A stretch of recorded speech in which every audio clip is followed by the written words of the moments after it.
tipos. Što? Danas nisam učinio ništa loše, samo sam sagradio inator da pokupi moju kćer. Ali hej, kad si već ovdje, pridruži mi se u moje emisiji Zlobne vježbe. Imam viška traku za glavu. Plešimo ruke u zrak, pa krug oko zgrade da budeš jak. Noge pokreni sad skačući, iz cipela možeš se izuti. Sad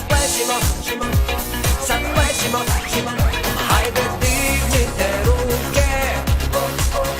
Sada sve je bez pomuke, noge tresimo skupa. Mi smo tako složna grupa, da. Plešimo, ne daj se, snovi se, ne daj da te pokose. Noge pokreni sad skačući, iz cipela možeš se izuti. Sad plešimo, yeah baby. Plešimo, mrdajmo, pokrenimo tijelo ritmično. Tresi u ritmu beskrajno, nemoj jesti kaktus, nemoj biti baksus. Noge protegni cipelo, zapleši, pa se